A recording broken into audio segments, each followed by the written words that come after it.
Sa game nga na ito mga kahalaka ay naka-snowball ako. At grabe, tingnan nyo yung score ko. 10-1 in 8 minutes. Grabe dito yung kill ko mga kahalaka, kaya tapusin nyo tong game na ito. And by the way, kung di ka pa nga pala kahalaka naka-follow sa aking page, ay mag-follow ka na. And hi, I'm Paparex! Tingnan nyo naman, isang first kill ko lang yun Oh, grabe, na triple kill ko pa sila mga kahalaka. Ako pa yung nagpa-front hindi yung tank namin. Tapos, dito nga sa clip na ito mga kahalaka, kung mapapansin nyo, wala na ako ditong kasama at ako lang dito mag-isa at nagkamali pa nga akong paglatag ko ng full barrage. Pero magagawa ko namang maiwasan at maubos pa sila dito mga kahalaka. At yung pre-drain nga, hindi na asim pa. Kaya nag-alis siya kaagad dito mga kahalaka. At dito dinedire-diretso ko nga yung mid. Kaso napansin ko yung prank ko ay napatay dito ng pre-drain.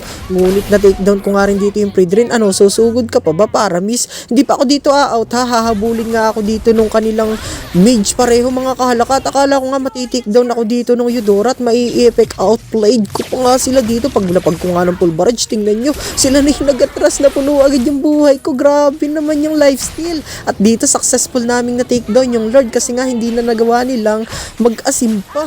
At dyan paglapag ko patay na naman yung kanilang pre-drain. Grabe yung damage ko. So ayun, 18-1 na nga dito yung standing ko. At papunta pa nga ako dito sa may mid lane mga kahalaka para nga i-push yung kanilang tower. Sapagkat hindi nga nila kayang depensahan yan kapag ka nandito ako. Kung napapansin yung mga kahalaka, kanina pa yan hindi ako muuwi sa may base. Talagang nagpapalifesteal lang ako sa may farm pati sa hero. Grabe ginawang base yung farm pati yung mga kalaban. At tingnan nyo yung Hanabi, nanlalambot talaga. Expected ko nga natapos na namin dito yung game mga kahalaka. Ngunit nabuhay pa nga dito yung aming mga kalaban. Kaya nga napa-out kami dito. Tsaka wala na rin buhay yung aking mga kakampi. Kaya ako napapansin yung mga kahalaka, wala na rin akong buhay. Tingnan nyo, mabubuhay pa kaya ako dito? Kaso nag-cooldown yung flicker ko. Hopsi! Nice out. Tapos akala ko nga habulin pa ako nung lapu-lapu. Kaya ko pa naman siya diyan palagan mga kalaka. Buti na nga lang di siya dito humabol. At yung Eudora nila nakuha agad ng aming Gusion. Tapos nagtapang pa rin dito yung lapu-lapu mga kalaka. Tingnan nyo naman, walang inuwian yung mga kalaka. At nagawa ko pa uli silang i-takedown. Tingnan nyo yung Paramis, isang first kill lang.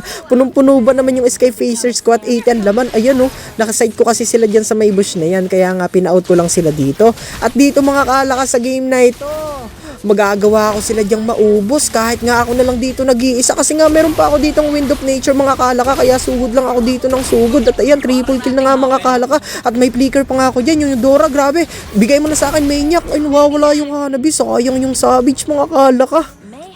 Sa nangyari nga ang clash mga kalaka, kung napansin nyo hindi ko nga pinindit yung Wind of Nature at dito pala magagamit ko siya. At grabe, may Wind of Nature na nga rin at na-epic outplayed ko pa dyan yung Marksman. Wala na ako niyang buhay mga kalaka. Tapos nagawa ko pang mapatay at dito na-takedown ko na nga yung Lord, successful na. At pag na-takedown ko nga dito yung Paramis mga kahalaka, ang command ko dito is e-end na namin yung game. At yung Eudora, balik! Wag kasi kayong susugod. Tingnan nyo mga kalaka yung aking score, 28-1-3. Grabe, marireach ko yata yung 30 kills mga kahalaka. At yung lapu-lapu nag-asim pag na-takedown ko to, 29 na. Lakad yan! Kuha ko yata yun, 29 na mga kalaka, 1 kill na lang. O yan, nahok pa nung aming prangko. Isa na lang, may full barrage na ako mga kalaka. So ayun, tatapusin ko na nga dito kasi maglalatag pa ako dito ng full barrage. Oops, yun, nakakuha pa ako ng 30 kill mga kalaka. At dito nga sa game na ito ay legend na ako.